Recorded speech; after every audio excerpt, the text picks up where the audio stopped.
지난주에 우리는 모든 상황 가운데서 결정할 때는 하나님과의 관계와 그리고 하나님의 말씀에 순종하는 것, 그것을 기준으로 삼아서 결정하면 하나님께서 모든 상황 가운데서 형통과 복을 허락해 주실 것이다 라는 것에 대해서 함께 생각하며 말씀을 나누었습니다. 여러분, 그런데 지난주에 우리가 살펴보았던 엘리멜렉은 하나님의 백성이었지만 하나님께서 선택받은, 하나님께서 선택하신 이스라엘 민족이었죠. 그런데 그가 하나님과의 관계와 말씀을 기준으로 삼지 않고 자기 소견에 옳은 대로 결정해서 이스라엘 땅을 떠나 모압 지방으로 이사가는 사건들을 보게 되었습니다. 그리고 그 사건으로 인해서 엘리멜렉 가정에 모압에 머물고 있는 동안에 계속 비극이 일어나고 있음을 우리가 지난주 말씀을 통해서 확인했었습니다. 여러분, 하나님의 백성들에게 하나님은 한결같이 똑같이 말씀해 주고 계세요. 하나님과의 관계와 그리고 하나님의 말씀에 순종하면 내가 너희를 형통하게 해줄 것이고 너희를 복되게 할 것이다. 여러분, 이것이 하나님의 약속 아닙니까? 여러분, 그런데도 하나님의 백성이라고 자처하는 사람들 중에 하나님의 관계, 하나님의 말씀에 순종하는 것보다 세상의 방식과 세상의 그 흐름에 따라서 자기 소견에 옳은 대로 결정하는 사람들이 얼마나 많은지 모릅니다. 그렇게 하면서 자기가 형통을 만들어내려고 하고 자기가 복을 만들어내려고 하는 거죠. 저와 여러분은 앞으로도 계속해서 어떤 일을 결정해야 되는 상황 가운데 계속 놓이게 될 건데, 여러분, 그 모든 결정 앞에서 하나님과의 관계와 하나님의 말씀에 순종하는 것, 그것을 마음에 품고 그 모든 것들을 결정할 수 있게 되기를 바랍니다. 그러면 저와 여러분들에게 하나님께서 주시는 형통과 복이 넘쳐나게 될 것입니다. 여러분, 이제 오늘 우리가 방금 읽었던 룻기 1장 6절 7절 말씀으로 이제 오늘 우리에게 주시는 하나님의 말씀을 한번 생각해 보십시다. 여러분, 실향민들에게 고향은 아주 그리운 곳이며 가슴을 아프게 하는 곳으로 남아 있습니다. 작년에 제가 추석을 앞두고 진짜 고향이라는 제목으로 칼럼을 적었었는데, 제가 명지 촌놈이잖아요. 명지가 제 고향이거든요. 여러분, 지금 에코 델타시티 개발로 제가 살았던 그 동네가 모조리 다 개발되어서 옛날의 흔적이 다 사라져 버리고 있습니다. 그 모습을 지켜보면서 고향을 잃은 실향민의 마음이 어떤 것인지 제가 조금 이해할 수 있겠더라고요. 여러분, 제가 지금도 가끔 그곳을 지나다닐 때 어릴 때 추억들이 떠오르면서 그 추억들이 다 사라져 버리고 없는 모습들을 보면 마음이 울적해집니다. 저기서 어떤 사건이 있었는데, 저기서 내가 어떻게 했는데, 그런데 그 모습이 다 사라져 버리고 없는 거죠.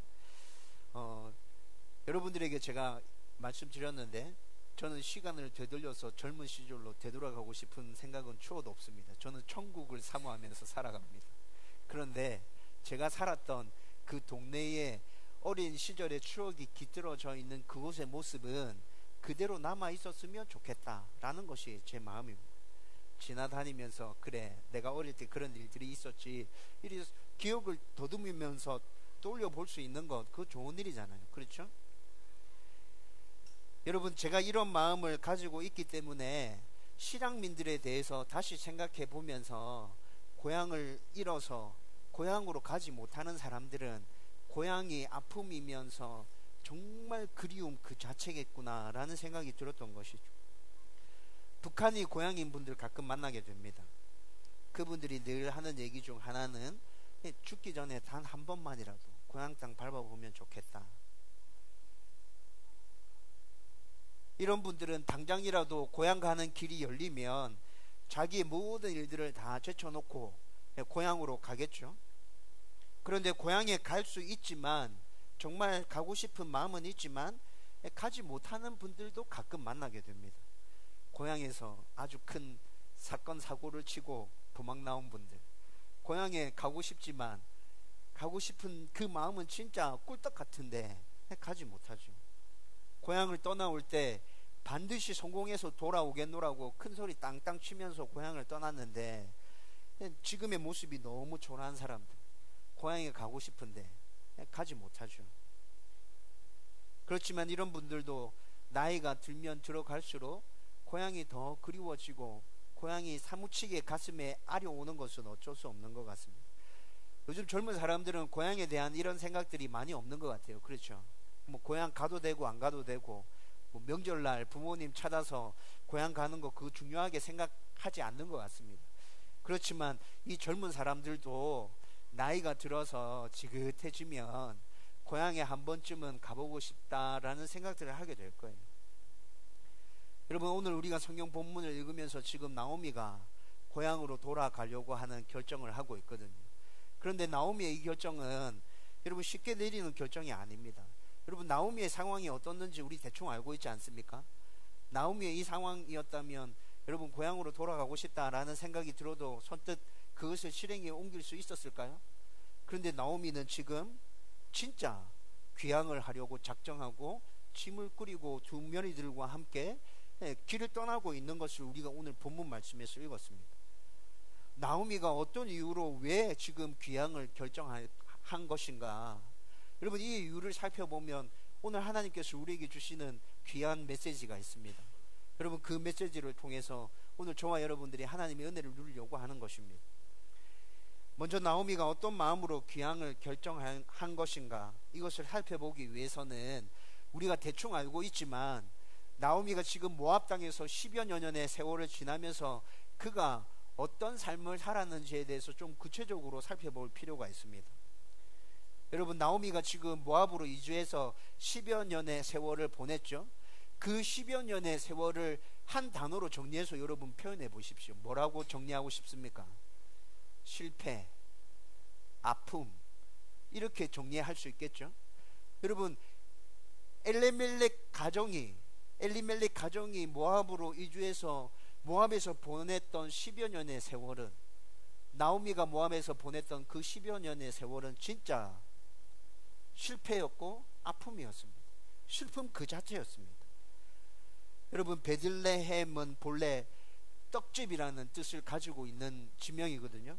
그런데 그 떡집이라는 지명을 가지고 있는 그 베들레헴이 흉년으로, 아주 심한 기근으로 먹을 것이 없게 되었습니다. 베들레헴에 사는 모든 이스라엘 백성이 생계 유지 자체가 힘들었죠. 이런 상황에서 하나님은 나의 왕이시다 라는 이름의 뜻을 가지고 있는 엘리멜렉이 그 이름이 무색하게 하나님이 주인이 아니라 자기가 주인 되어서 자기 소견에 옳은 대로 결정해서 모압으로 이주할 것을 결정합니다. 하나님과의 관계, 하나님의 말씀에 순종하는 거, 이런 거는 조금도 머릿속에 생각한 것 같지 않습니다.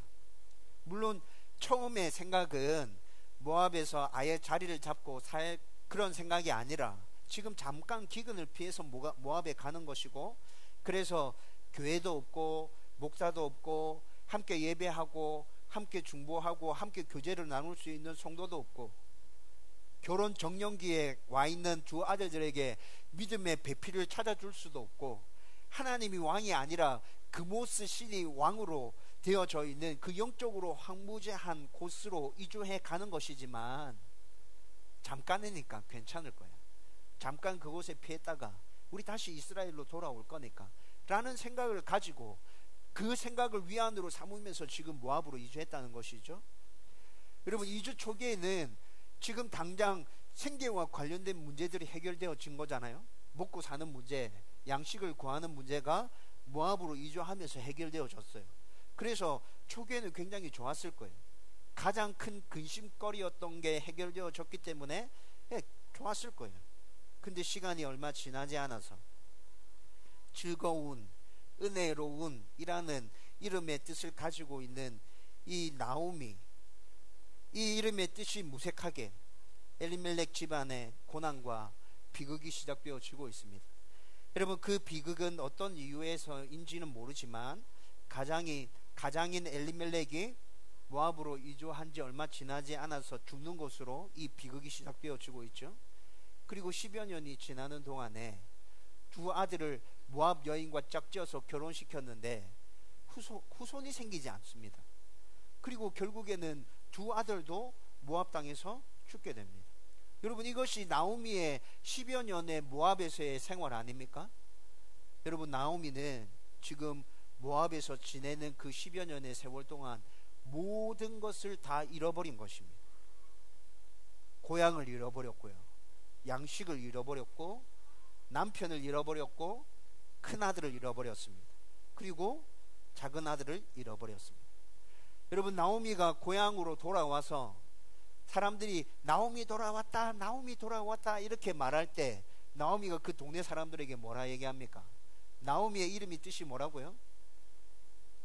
즐거운, 은혜로운 이라는 뜻을 가지고 있다 그랬죠. 그래서 나오미가 자기 동네에 돌아왔을 때 나를 나오미라 부르지 말라 합니다. 쓰다라는 뜻을 가지고 있는 마라라고 부르라고 합니다. 내 인생 지난 10년 동안 즐거운 일, 은혜로운 일이 전혀 없었고 쓴 일만 있었다. 마라라고 불러라. 여러분, 결국에는 나오미는 모든 것들을 다 잃어버렸고 자기 이름 나오미라는 이름마저도 지금 잃어버린 것을 보여주고 있지 않습니까? 여러분, 이렇게 나오미의 10여 년의 삶은 정말 비참했습니다. 실패 그 자체였습니다. 그래서 그녀에게는 아픔밖에 남아있지 않습니다. 여러분, 그런데 이런 상황 가운데 있는 나오미가 갑자기 베들레헴으로 돌아가야겠다고 결정하고 있습니다. 여러분, 나오미의 이 결정이 이해되어지나요? 왜 이런 결정을 하고 있을까요? 여러분, 나오미는 좀 전에 제가 말씀드린 것처럼 모든 것들을 다 잃어버린 상황이라고 했잖아요. 베들레헴으로 돌아간다고 해서 나오미의 이 상황이 나아질까요? 제가 보기에는 나아질 것 같지 않아요. 베들레헴으로 돌아가도 나오미는 여전히 늙은 과부로 혼자 살아야 했습니다. 여러분, 혹시나 세상적인 생각에 이런 생각하는 사람이 있을 겁니다. 나오미 유대인인데 다시 유대 땅으로 돌아가서 결혼해서 재혼해서 남편 사별했으니까 재혼해서 팔자 고치면 되지 않냐, 이렇게 생각하는 사람들이 있을 거예요. 근데 나오미에게 지금 재혼해서 팔자를 고칠 만한 그런 여유로운 상황이 조금이라도 보입니까? 10여 년 동안 모압에서 지냈던 그 사람을, 나이 든 그 아줌마를 누가 아내로 맞이하겠어요? 여러분, 누군가가 나오미를 돌봐주지 않는다면 베들레헴으로 돌아가서도 여전히 생계가 힘든 상황입니다. 그런데 지금 나오미는 베들레헴으로 돌아가겠다 결정하고 있는 것이죠. 여러분, 우리가 주위에서 흔히 만나는 실향민과 같은 마음으로 고향 땅을 한 번만이라도 밟아보면 좋겠다, 죽어서 고향 땅에 묻히면 소원이 없겠다, 여러분, 이런 마음으로 지금 나오미가 베들레헴으로 돌아가려고 결정하는 것일까요? 떠나왔던 일가 친척, 그 동네 사람들 10년 동안 못 봤는데 꼭 한 번이라도 만나보고 싶다, 그런 마음으로 나오미가 베들레헴으로 돌아가고 있다는 생각이 드십니까? 나오미에게 그 정도의 마음이 있었다면 베들레헴으로 돌아가지 않았을 거예요. 여러분들이 나오미였다면 어떻게 결정하셨을 겁니까? 이 정도 마음이었다면 여러분들은 베들레헴 고향 땅으로 돌아가고 싶었을까요? 저는 돌아가고 싶지 않았어요. 안 돌아갔을 거예요. 혹시라도 이스라엘 땅으로 다시 돌아가야 한다면 베들레헴이 아닌 베들레헴과 굉장히 멀리 떨어진 곳으로 돌아갔을 겁니다. 베들레헴 땅으로는 절대로 가지 않았을 거예요. 여러분, 나오미가 베들레헴으로 돌아갔을 때 이스라엘 백성들이 나오미를 보면서 보였던 반응이 있었죠. 깜짝 놀라면서 네가 나오미가 맞냐? 어떻게 해서 이렇게 되었냐? 나오미가 돌아왔다고 완전 동네가 떠들썩했잖아요. 여러분, 그 유대 땅의 그 이스라엘 백성들의 그 반응들을 볼 때 나오미가 이스라엘에 살았을 때 꽤 잘 살았던 것 같다고요. 그러니까 그렇게 초라한 모습으로 다시 돌아온 나오미를 보고 사람들이 깜짝 놀랐겠죠. 네? 그리고 또 나오미 집에, 엘리멜렉 집안에 기업 물을 자가 보아스였다는 사실을 볼 때 그때는 시족 사회였잖아요. 네? 가족들을 중심으로 이렇게 사회가 구성되어져 있었잖아요. 보아스가 굉장히 잘 사는 사람이었고 또 그의 친척들이 잘 살았다는 것을 볼 때 엘리멜렉도 그냥 이스라엘 땅에서 살 때는 굉장히 괜찮게 살았구나 라는 것을 추측해 볼 수 있다는 거죠. 여러분, 그런데 10년 만에 다시 돌아온 나오미는 남편을 잃었고 두 아들을 잃었고 재산을 다 잃었습니다. 지금으로 이 상황을 지금으로 조금 바꿔서 지금 이 상황이 어떤 상황인지 말하면 어느 정도 돈이 있었던 가정이에요. 지금 이곳에서 살아도 그냥 어느 정도 먹고 살 수 있는 가정인데 좀 잘 먹고 잘 살아보겠다고, 돈을 좀 더 많이 벌어보겠다고 이민을 결정하고 이민을 떠난 거죠. 근데 10여 년이 지나면서 가지고 갔던 모든 것들을 다 잃어버리고 갈 때보다도 형편이 더 안 좋아져서 지금 다시 본국으로 돌아오는 상황이 바로 나오미의 상황인 것입니다. 제가 계속해서 말씀드리는 것처럼 저와 여러분이 이런 상황이었다면 고향으로 진짜 돌아오고 싶지 않았을 거예요. 나오미도 그랬을 것이라 생각이 듭니다. 그런데도 나오미가 지금 고향으로 돌아가야겠다라고 결정한 이 결정에는 분명히 특별한 이유가 있다는 것이죠. 그 특별한 이유가 있지 않고서는 나오미가 그 모든 수치와 창피를 감당하고서 이렇게까지 고향으로 돌아갈 생각을 했을까? 뭔가 특별한 게 있어 라는 생각이 든다는 거죠. 여러분, 6절 말씀 우리 다시 한번 같이 읽어보십시다. 다 같이 읽겠습니다. 시작. 그 여인이 모압 지방에서 여호와께서 자기 백성을 돌보시사 그들에게 양식을 주셨다 함을 듣고 이에 두 며느리와 함께 일어나 모압 지방에서 돌아오려 하여. 아멘. 모압에 있는 나오미에게 어느 날 한 소식이 들려옵니다. 여호와께서 자기 백성을 돌보시사 그들에게 양식을 주셨다. 이스라엘 땅에, 베들레헴 땅에 다시 풍년이 들었고 먹을 양식이 생겼다 라는 소식이 들려왔던 거죠. 여러분, 이것 때문에 지금 나오미는 베들레헴으로 다시 돌아가야겠다라고 결정하고 있습니다. 그런데 여러분, 이 말이 어떻게 이해되십니까? 10여 년 동안 모압에서 모든 것들을 다 잃고 지금 모압에서 살아가고 있는 현재의 상황에서 먹을 것이 없고 굶주리고 있고 너무 피폐해져 있는 이 상황에서 생계 유지 자체가 너무 힘들어서 베들레헴에는 다시 풍년이 들었고 먹을 것이 있다고 하니까 10여 년 전에 먹을 것을 찾아서 모압으로 이사 올 때처럼 지금 먹을 것 찾아서 다시 베들레헴으로 돌아간다, 이렇게 생각이 드시나요? 여러분들, 그렇게 이 말씀이 이해된다면 여러분들은 정확하게 이 말씀을 보지 못한 것입니다. 여러분, 방금 읽었던 룻기 1장 6절 말씀에서 굉장히 중요한 한 단어가 나타나는데 돌보시사라는 단어입니다. 여러분, 이 돌보시사라는 이 단어를 히브리어로 살펴보면요, 하나님께서 어려움을 당하고 있는 자들에게 직접 찾아오셔서 그들을 품어주시고 안아주시고 돌봐주신다라는 뜻을 담고 있는 단어입니다. 여러분, 여기서 우리는 지금 사사기에서 반복해서 나타나는 패턴에 대해서 지금 다시 한번 생각해 봐야 될 것 같아요.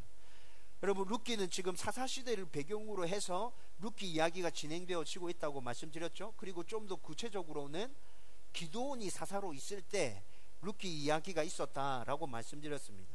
그런데 여러분, 사사기를 쭉 읽어보면 사사기에는 똑같은 패턴이 6번 등장하고 있거든요. 그 6번 등장하는 똑같은 패턴이 어떻게 진행되어지고 있습니까? 이스라엘 백성들이 하나님께 불순종합니다. 하나님께 불순종함으로 인해서 하나님께서 진노하시고 이스라엘 백성들에게 심판을 내리시죠. 그 심판 가운데서 이스라엘 백성들이 견디지 못해서 하나님께 부르짖습니다. 회개하고 잘못했다고 살려달라고 그렇게 하나님께 기도하죠.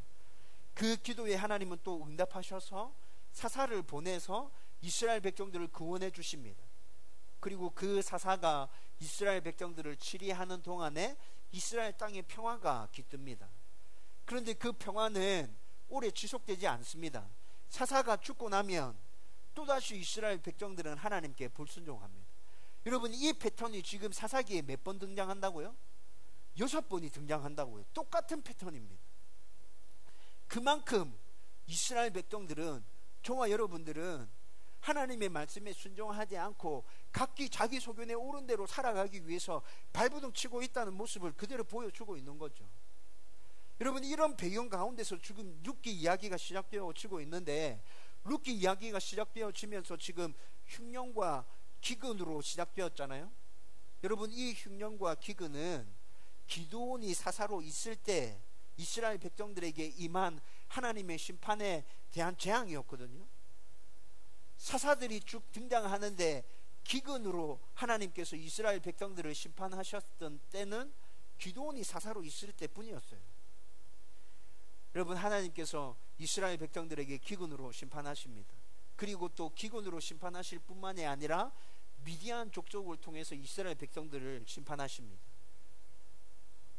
나를 떠나면 너희들은 괴롭게 될 거야. 하나님께서 계속 이렇게 그들을 못 살게 괴롭히거든요. 이스라엘 백성들이 그때야 정신 차리고 하나님께 부르짖기 시작합니다. 하나님 잘못했습니다. 용서해 주세요. 살려주세요. 막 이렇게 부르짖을 때 그때 하나님께서 기드온을 사사로 세우시는 거죠. 기드온이 사사가 되어서 미디안 족속들을 물리치고 이스라엘 땅에서 밀어냅니다. 그리고 기근이 중단되어지고 다시 이스라엘 땅에 먹을 것이 생겨나고 풍요로운 땅으로 바뀌게 되는 거죠. 그 상황을 오늘 룻기 1장 6절에서는 단 한 단어로 표현하고 있습니다. 어떻게 표현한다고요? 돌보시사. 하나님께서 이스라엘 백성들이 다시 잠깐이지만 다시 정신 차리고 주께로 돌아왔을 때 하나님께서 그들을 돌보시는 거예요. 하나님은 계속 똑같은 죄를 지으며 하나님을 떠나는 이스라엘 백성들에게 진노하고 심판하십니다. 근데 이것조차도 그들이 다시 돌아오기를 바라는 간절한 마음에서 이렇게 하시는 거죠. 여러분, 성경에서 하나님의 이런 마음을 뭐라고 표현합니까? 하나님의 긍휼이라고 표현합니다. 여러분, 오늘 나오미는 하나님의 긍휼을 발견한 것입니다. 하나님의 진노와 심판 가운데서 다시 정신 차리고 주께 돌아왔을 때 하나님이 됐다, 이제 필요 없다, 꺼져라, 이렇게 말할 때가 있었습니까? 어느 때든지 하나님은 다시 품어주시고 받아주셨습니다. 여러분, 이것이 하나님의 긍휼이죠. 여러분, 국어사전에서 긍휼이라는 단어 찾아보면 제가 이거 여러 번 여러분들에게 설명해 드렸는데 불쌍히 여겨 돌봐줌이라는 뜻을 가지고 있습니다. 여러분, 우리를 불쌍히 여겨 돌봐주시는 하나님의 마음은 제한이 없어요. 제한이 없습니다. 우리가 생각할 때 이 정도면 이거 너무 하잖아, 진짜. 이건 다시 잘못했어요, 용서해 주세요, 이렇게 말할 수 있는 상황이 아니다. 니 진짜 여러 번 이랬잖아.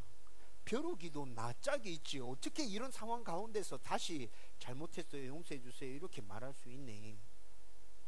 여러분, 이런 상황이 우리 가운데 주어질 때 있죠, 그렇죠?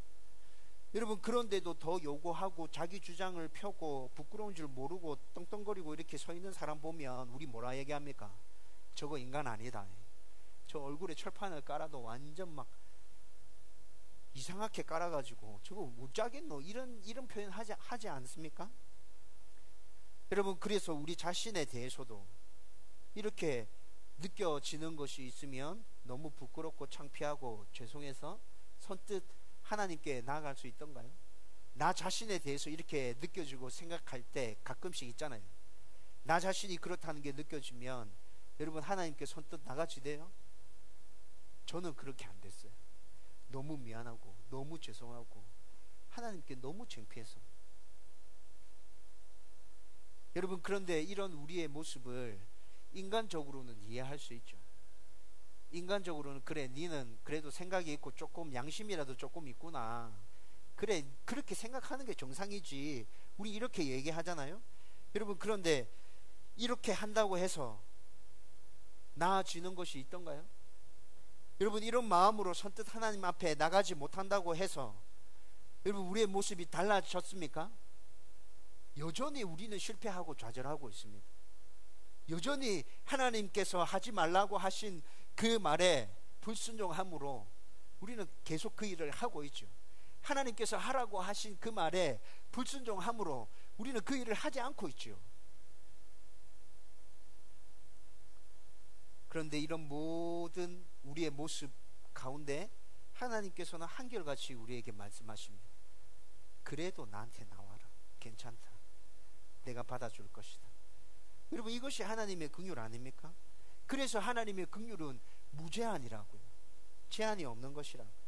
우리가 얼굴에 철판을 깔고 하나님께 나간다 할지라도 하나님께서는 절대 뭐라 하지 않습니다. 맨날 똑같은 죄를 지으면서 맨날 똑같은 일로 넘어지고 자빠지면서 여전히 얼굴에 철판을 깔고 하나님 앞에 나갈 때 하나님께서 뭐라 말씀하십니까? 내가 너의 얼굴에 철판을 걷어내 줄게. 나와 다시 눈을 맞추자. 나와 다시 교제하자. 너의 부끄러움, 너의 허물, 너의 실패 내가 다 걷어내 줄게. 여러분, 주님께서 이렇게 말씀하지 않나요? 그리고 하나님의 긍휼하심 앞으로 나오라고 말씀하지 않습니다.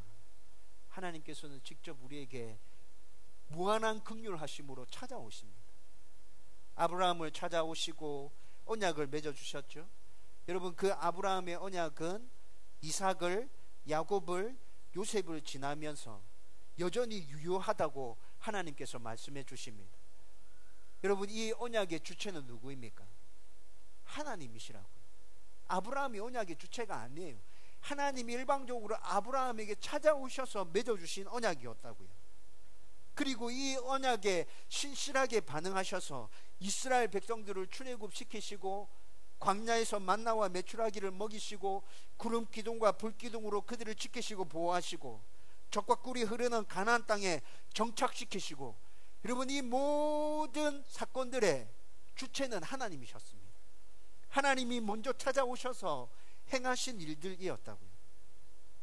그리고 하나님께서 먼저 찾아오셔서 이렇게 긍휼을 베풀어 주시는 절정이 바로 예수 그리스도의 이 땅에 오심 아닙니까? 예수님이 십자가에서 돌아가신, 여러분, 그것이 하나님의 긍휼의 절정이었죠. 여러분, 얼마 전에 제가 페이스북에서 김동호 목사님의 글을 읽었습니다. 제가 좋아하는 목사님 중에 한 분이십니다. 그런데 그 글이 참 많이 공감이 되어졌습니다.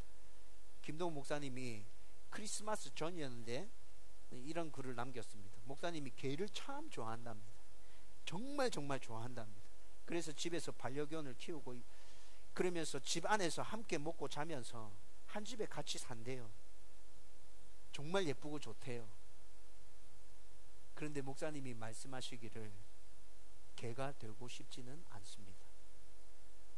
나의 반려견이 정말 좋은데 그 개와 함께 한 집에서 먹고 자면서 그렇게 한 집에서 살아갈 정도로 좋은데 제가 개가 되고 싶지는 않아요. 그런데 하나님이신 예수님께서 인간이 되어서 이 땅에 오심과 십자가에서 죽으심은 제가 개가 되는 것보다 더 엄청난 사건이었습니다. 김동호 목사님이 이렇게 설명했다. 여러분, 저 이 말에 정말 공감되어졌어요. 그리고 저는 예수 그리스도의 이렇게 이 땅에 오심이 하나님의 긍휼의 절정이었다고 저는 그렇게 확신합니다. 여러분, 신약 성경에서 하나님의 이 긍휼하심을 아주 잘 설명해 주는 말씀이 있습니다. 그리고 신약 성경에서 제가 특별히 좋아하는 말씀 중에 이 말씀이 속해져 있습니다. 히브리서 4장 14절 16절 말씀 우리 같이 읽어보십시다. 히브리서 4장 14절에서 16절 말씀 다 같이 읽습니다. 시작. 그러므로 우리에게 큰 대제사장이 계시니 승천하시니 곧 하나님의 아들 예수시라. 우리가 믿는 도리를 굳게 잡을지어다. 우리에게 있는 대제사장은 우리의 연약함을 동정하지 못하실 이가 아니요 모든 일에 우리와 똑같이 시험을 받으신 이로되 죄는 없으시니라. 그러므로 우리는 긍휼하심을 받고 때를 따라 돕는 은혜를 얻기 위하여 은혜의 보좌 앞에 담대히 나아갈 것이니라. 아멘. 예수님의 긍휼은, 예수님은 죄가 없으셨지만 인간이 되어서 이 땅에 오셨습니다. 그리고 인간이 겪어야 하는 그 모든 어려움과 인간의 연약함, 그것을 직접 몸소 다 경험하셨습니다. 그래서 경험으로 알고 계십니다. 그냥 지식적으로 알고 계시는 게 아니라 하나님께서 경험으로 우리의 연약함과 우리의 아픔과 우리의 상처들을 알고 계신다고요. 그리고 긍휼히 여겨주시겠다는 말씀하십니다. 여러분, 이 때문에 어떤 문제가 있어도, 어떤 상황 가운데 있어도 반복적으로 죄를 범함으로 하나님 앞에 나아가는 것이 너무 죄송하고 미안해서 어떻게 이런 모습으로 하나님 앞에 나아갈 수 있을까라는 생각이 든다 할지라도 하나님께서는 나아오기만 하면 우리 모두를 다 품어주십니다. 그리고 기다리실 뿐만이 아니라 하나님께서 직접 그렇게 너덜너덜해져 있는 우리에게 찾아오십니다. 내가 너희들을 품어줄게, 너희들을 치료해줄게, 너희들을 고쳐줄게. 주님께서 이렇게 말씀하시죠. 여러분, 그래서 히브리서 4장에서는 뭐라 얘기하십니까? 하나님 이런 분이셔. 우리 하나님 이런 분이셔. 그래서 너희들은 조금도 주저하지 않아도 돼. 하나님께 미안해서, 죄송해서 나아가지 못하고 우물쭈물하고 있는 그런 거 하지 마. 그냥 담대하게 하나님께 나아가. 여러분, 이것이 하나님의 긍휼이죠. 여러분, 나오미는 지금 이 하나님의 긍휼하심에 대한 소식을 들은 것입니다. 단지 베들레헴에 먹을 것이 생겼다고 베들레헴으로 돌아가려고 하는 게 아니라 베들레헴에 여전히 하나님의 긍휼하심이 그곳에 임하고 있구나. 내가 하나님을 떠나와서 이곳에서 10여 년 동안 이렇게 힘들고 어려운 시절을 보냈는데 내가 살기 위해서는 하나님의 긍휼이 임하고 있는 그곳으로 다시 돌아가야겠구나. 사람들이 나한테 뭐라 얘기하든지 간에 내가 창피하고 내가 부끄럽고 진짜 얼굴에 철판을 깐 듯한 느낌으로 그곳을 찾아가야 한다 할지라도 하나님이 있는 곳으로 가야겠다. 하나님의 긍휼이 있는 곳으로 가야 했다. 이것이 내가 사는 길이다. 나에게 찾아온 이 기회를 나는 절대로 놓쳐버릴 수가 없다. 사람들이 나한테 뭐라 하든지 간에 나는 이 기회 절대 놓쳐버릴 수 없어. 꼭 붙들고 나는 기필코 고향으로 돌아가고 말 거야. 여러분, 지금 나오미의 마음 가운데 일어나고 있는 결정은 이런 결정이라고. 하나님의 긍휼하심을 보고 그 긍휼하심 가운데로 다시 나아가고 있는 것이죠. 여러분, 이제 오늘 말씀을 정리하려고 합니다. 우리 삶 가운데서도 오늘 말씀에서 살펴본 나오미와 같은 상황을 경험할 때 진짜 많잖아요. 반복되는 죄, 반복되는 실패, 잘못된 결정들, 그래서 좌절하는 그 경험들. 여러분, 이런 일들로 인해서 하나님과의 관계가 멀어지죠. 하나님과의 관계가 멀어질 뿐만 아니라 주위에 있는 사람들과의 관계도 멀어집니다. 여러분, 사람들과의 관계만 멀어지대요? 나 자신과도 멀어집니다. 나 자신이 싫어지죠. 한심해지잖아요. 이런 문제를 해결해 보기 위해서 우리는 전문가라는 사람을 찾아다니고 헤맵니다. 나름대로 해볼 수 있는 여러 가지 시도들을 해보죠. 이렇게 발부동 치다가 진짜 막다른 골목에 이르렀구나. 내가 절벽 끝에 서 있구나. 여기서 한 발짝도 나는 옴짝달싹 할 수가 없구나 라는 생각이 들면 그때 우리는 삶을 포기하고 나의 삶을 놓아버립니다.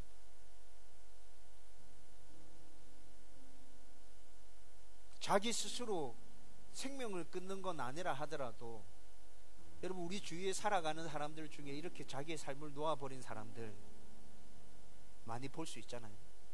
그렇죠? 여러분, 그런데 이들은 제일 근원적이고 제일 중요하고 제일 먼저 붙들어야 할 한 가지를 놓치고 있습니다. 그것에 대해서는 전혀 생각하고 있지 않습니다.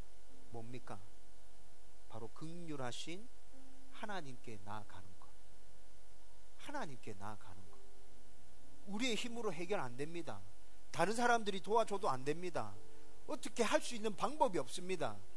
여러분, 이 정도 상황이 됐다면 먼저 하나님께 찾아가지 않았다 할지라도 지금 이런 상황 가운데 놓여 있다면 긍휼하신 하나님께 찾아가는 것이 정상적인 거 아닙니까?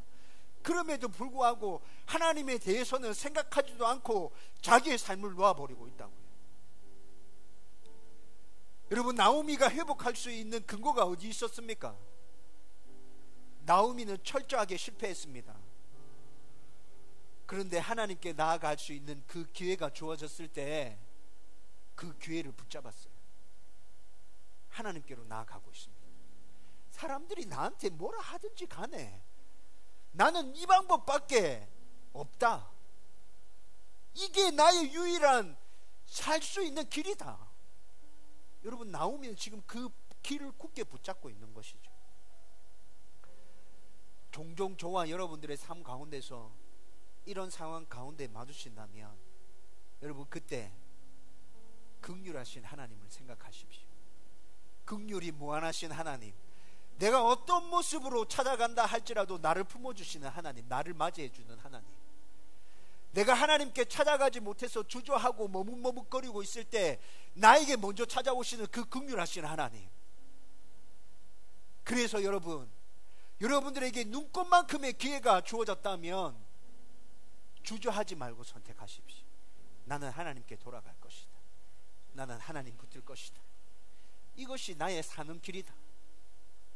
저와 여러분들이 이렇게 하나님의 긍휼하심을 의지하여 하나님 앞에 나아간다면 우리 가운데 하나님께서 허락하시는 회복이 충만하게 넘쳐나게 될 것입니다. 다시 하나님의 백성으로 우뚝 서서 하나님 주시는 그 형통 가운데, 축복 가운데, 이 땅 가운데 살아갈 수 있게 될 것이라. 저와 여러분들 가운데 그런 은혜가 넘쳐나게 되기를 주님의 이름으로 축원합니다.